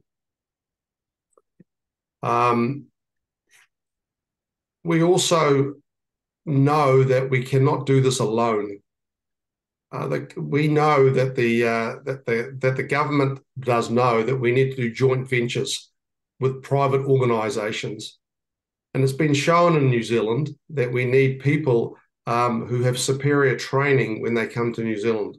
And we have been burnt previously by people who have come over with unskilled labour and caused more trouble than what it's worth. Also, with product implementation, there's certainly a big avenue for up-and-coming importing of building materials. We are a small country, and we really do need to get a lot more materials from overseas. And this definitely has been a conversation of the sector of opening up our borders to bring in a lot more good quality materials for our industry. So like I said, there's certainly a lot of area in the infrastructure and seismic strengthening of our buildings around New Zealand. And I know you've just heard from some seismic people about they'll be well aware of the massive amount of work to happen in places like Wellington, Auckland, and Christchurch. The South Island is booming in the residential market, particularly in Queenstown, where the houses are anything from $5 million to $20 million. It's a huge area in development where a lot of money is being sent. The problem they do have is accommodation of workers. So it's an ongoing problem which drives the price up because you can't provide a lot of accommodation in that sector. Businesses are investing in training and skilled labour during this period of correction. A lot of companies are actually dividing up land and getting ready for some building works to happen in the very near future. I honestly believe that we have a huge opportunity to work and have opportunities for skilled people to come to New Zealand and work. And I hope that once we have finished this presentation that I can take any questions that anyone would like to certainly give to me. So once again, thank you very much for the opportunity to meet with you and also discuss some of the work opportunities in New Zealand. Thank you. Thanks very much, Nick. We're going to have a Q&A session at the end of all the presentations. So that was a fascinating insight into construction opportunities. And I know there's construction companies here around the table who will be interested. And thank you that you've volunteered to be a conduit for any queries into the New Zealand market, that you will be able to assist personally any specific questions. We're going to move now to Becker Engineering, who specialise in seismic work around the world. They're a New Zealand company with a very, very long history in seismic work. So, Gerard, you're here. We hope that you'll be able to join us. Hi there. Can I just check you can hear me and see my screen? Yeah. Thank you. Hi there. Cool. So, thank you very, very much for having us here and for the invitation to speak. Also, thank you to the ambassador for the invitation for Turkish coffee. We can all agree that it's the best coffee in the world. So we have online today three of us from Becker. Myself, Jared. I'm a Technical Director of Structural Engineering, and I'm also our Global Seismic Lead, helping to facilitate our earthquake engineering expertise to other parts of the world beyond our home base of New Zealand. We have Julianne Spark as well, another Technical Director and part of our Global Seismic team. And we have Dr. David Whitaker, who is a Senior Technical Director and a very well-respected earthquake engineer. So Becker is, we are consulting engineers. We are multidisciplinary engineers, and we work mostly in the areas that you can see on the map here, but our real speciality is in earthquake engineering. And we do work around the world, taking our expertise in earthquake engineering and applying them to some unusual situations we're able to draw on a very large number of people in our team to cover different areas, and we get involved in doing things like writing standards, writing guidelines. We get involved in development bank work. We also get involved in some quite large portfolio assessments of existing buildings, and some quite specialized projects where some more unusual knowledge is required.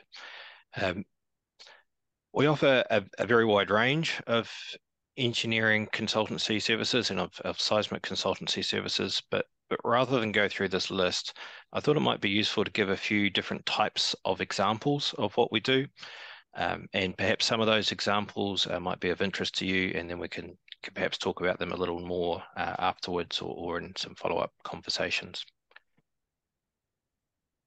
So perhaps the best example to start with is work that we have done previously in Turkey, working with local partners. So two colleagues of mine, Dr. Richard Sharp and Dr. Rob Jury, who some of you perhaps might know, did some work actually after the Izmit earthquake, and it was looking at portfolio assessment of these 5-story apartments that are quite common through parts of Istanbul. What we did is we partnered with a local consultant and a local team over there, opened a dedicated office that went through, first of all, investigations into these apartment buildings, geotechnical investigations, assessments of these buildings, strengthening options, and then went through a series of feasibility assessments to look at what that might mean for these particular buildings. The outcomes were that for an investment into this area, there could be some very good returns for that local community, both in terms of direct and indirect benefits. But obviously there is also the opportunity to significantly reduce loss of life if this sort of work is done. I think probably important in this example is two things. First of all, the way we like to work is very much with local partners. We do have particular expertise in the area that we work in, but it is far more valuable if we can work with local partners. We can share their knowledge and expertise and combine it with ours for better overall outcomes. The other thing that I think is important in this is our particular expertise in earthquake assessments and assessments of existing buildings, and in doing so at scale, and doing that across many buildings or across whole areas of a region. And so on that note, we have a similar, slightly more recent example of portfolio assessments that we've been involved in. This particular one is in the northern Netherlands, in the Groningen region. This is an area that has smaller earthquakes. They're man-made earthquakes. They're human-induced due to gas extraction in the area that's causing damage to these heritage buildings. So again, we partnered with local organisations that in this case included the Dutch government to work through assessments of these buildings, and importantly to develop methodologies and develop tools that could be used by the local engineers who in the case of the Netherlands don't have very much earthquake experience. So the image on the top left is a tool that we developed to allow the rapid assessment of these buildings. Importantly, in this particular assessment was the speed of the assessment. There were many thousands of buildings in this area that needed to be assessed, and our processes were much faster than some of the previous approaches that had been tried. Something slightly different in our own area in New Zealand. Following the earthquakes in Christchurch, there was a quite particular situation that developed because of the insurance levels in New Zealand. So we have very high insurance levels for earthquake in New Zealand.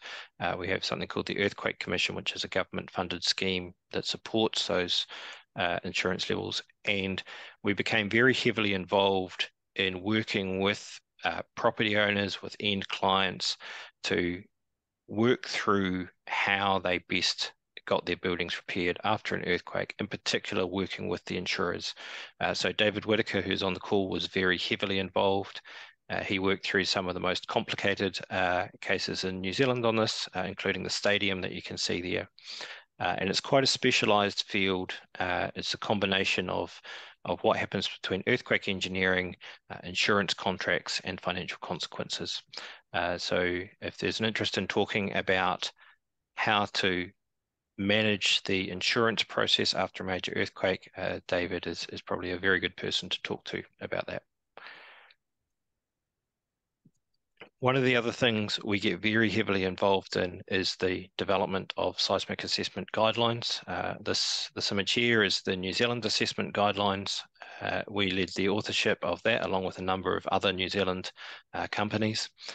And we have since adapted this particular approach to many other regions, places like Papua New Guinea, Indonesia, the Netherlands, Australia. And what we have found with this particular approach is it is a more flexible approach to assessment than some of the other options that are out there. For instance, the Americans have their own assessment approach. That's a very robust approach, but it can sometimes be a very complex and slow approach. So we've found that this guidelines and this approach that we have allows us much more flexibility in the assessment of existing buildings. And we've also worked with a number of organisations, private organisations and government organisations, to adapt this to their particular interests. So certainly that work developing guidelines for the assessment is something we're heavily involved with. Onto a particular typology. One of the organisations in New Zealand that has developed its own guidelines for buildings is the Ministry of Education. And they have a program that requires buildings to be seismically resilient, to be cost effective, and also to be highly sustainable. This is an example that we've developed with the Ministry of Education of a mass timber building that is also seismically resilient. And what you find when you're working with timber is there are many good technologies for working with timber. Places like Austria and Finland have developed good timber technologies, but they often don't work very well in highly seismic regions like New Zealand or Türkiye. So we have a suite of different design approaches specifically around timber in high seismic regions, from relatively low rise examples like this through to higher rise or medium rise, 4-story, 8-story sorts of examples, using different technologies depending on the particular approach. We also do a great deal of work specifically in the hospital space. Myself, David, and Julianne are all working in the hospital space at the moment, and I'm helping to assist with the seismic design guidance for hospitals in New Zealand. This particular image here represents master planning work on an existing hospital. So that is understanding how the different buildings in the hospital space work from a resilience perspective. And then we work with the hospital teams and with our own services teams to understand how those buildings will respond in an earthquake, which buildings are the most critical. And that allows hospitals on a limited budget to focus their retrofit money in the most valuable places. This is used both for business planning, but also for resilience planning for hospitals. In the new build space for hospitals, our approach is a little bit different to what's done in Türkiye. Obviously, there's been some fantastic work that you have all done around base isolation of hospitals, which is great to see. We also do base isolation in New Zealand, although not as much. But one of the areas that we have focused a lot on is the post-earthquake performance of critical systems within hospitals. So the non-structural elements, power, medical gases, water, things like that. What we found after New Zealand earthquakes, and similar was found after the recent earthquakes in eastern Turkey, was that these non-structural systems often cause the hospital not to function. Sometimes they can even cause it to be evacuated. So what you can see here, all of those purple elements are individual braces to the building services systems in this hospital. And we've developed a very comprehensive and rapid technique to model those early in the design, which provides increased construction certainty, better coordination, and also allows the much earlier cost estimation of some of these costs in major hospital projects. So it's all about getting this complexity that you can see within the ceiling spaces modeled early to allow for that that complication to be addressed in the design office rather than having to be addressed on site by the contractor or by subcontractors. As this just comes to an end. Obviously, it wouldn't be a conversation about earthquakes between Turkey and New Zealand without base isolation. We've already had a fantastic presentation from Robinson Seismic. We think base isolation is excellent, and it's part of what we do in our new designs. We certainly use it for newer buildings. In the retrofit space, we often use viscous dampers as part of the retrofit of existing buildings. This is a building in Wellington, which has been retrofitted with viscous dampers. We have a particular design approach for viscous dampers, which is an optimized design approach. And it allows much more efficient placement of dampers in buildings than might otherwise be available. On this particular project here, the number of dampers that were required to get the equivalent performance was less than half of what might have been required with traditional damper approaches. You can start to imagine if you're using less than half of these sorts of seismic devices, there is both potentially significant construction savings as a result, but there is also opportunities to improve the layout of these buildings. They have less bracing, they are much more usable spaces. So there are architectural benefits as well to the approach that we have for the design of these. And finally from us, the examples we've shown here have been quite building centric. So I'm from a buildings background, which is why there's lots of examples of buildings. We also have large teams focused on infrastructure, things like pipe networks, power supplies, airports, wharves and ports. This is one particular example of a water supply system resilience investigation. What you can see here going from the top left is a pipe network, pipe material map. The top middle image is the expected movement of the ground in an earthquake. The one on the top right is the expected faulting of the network, and then working through to the images in the bottom, which ultimately comes down to the prioritization for this pipe network. So these sorts of prioritization studies and resilience studies can be used in infrastructure systems or in highly distributed systems to understand the best place to invest both time and money to improve those systems. That's a little bit of a snapshot of what we do, some examples. If you scan this, it'll take you to our contact details page, and we would be very, very happy to answer any questions either now or perhaps in some follow-up conversations if you wanted to discuss particular areas of what we do. Thank you again very, very much for your time and for inviting us here.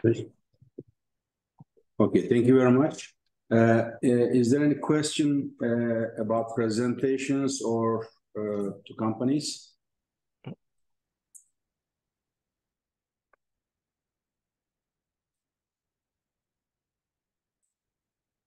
Yeah. Okay, please. Just a small question. Oh, sorry. Regarding the construction standards, what are the construction standards that New Zealand is following? I mean, maybe it might be their own standards, but is it like close to European or the American one? Because I know there are a lot of companies in Turkey. We are mainly following European standards, but also we are capable to do most of the projects as per the American standards. It's very important. Or maybe you can guide us where we can find those standards. Okay.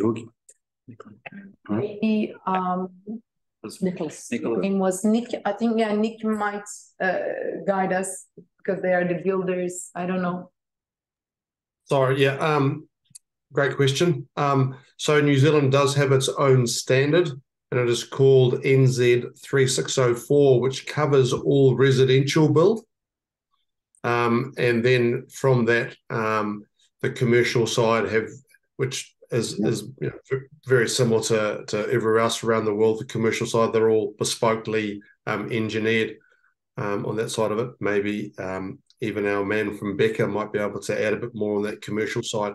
But certainly, definitely, New Zealand residential code is with the NZ3604, which you can look up online. Yeah, and maybe I'll just add from the design perspective, we have our own bespoke standards for both earthquake design and for material design. We do reference the use of many international standards within what we do, and it is worth noting that the new Eurocode 8 actually has a lot of similarities to some of the New Zealand seismic assessment approaches, but we do have our own. We have our own bespoke standards. Thank you. Thank you. Thank you very much. Anything else? Yeah, I have a question. For Turkish construction companies who are interested in doing construction in New Zealand, what would be the best way to start? Like how to learn about the projects that are relevant to Turkish constructors? How can they find the projects where they could cooperate with New Zealand businesses to build buildings in New Zealand? I'm not sure who is the... Yeah. So I think what you need to do is you need to partner up with a New Zealand company that is doing similar builds that you're interested in. And there's certainly any government build it actually gets produced online, and they're open to tender for the building site. And as far as doing residential type builds, basically it's contacts from architects and engineers. But you really need to partner up with someone in the area that you would like to be involved in. Nicholas, you've said that you would be happy to assist any Turkish companies that have an inquiry, because you've got a wide knowledge of the New Zealand construction sector in your current role as chair. So your contact details can be passed on to any company here that is interested. Absolutely. Yep, no problem whatsoever.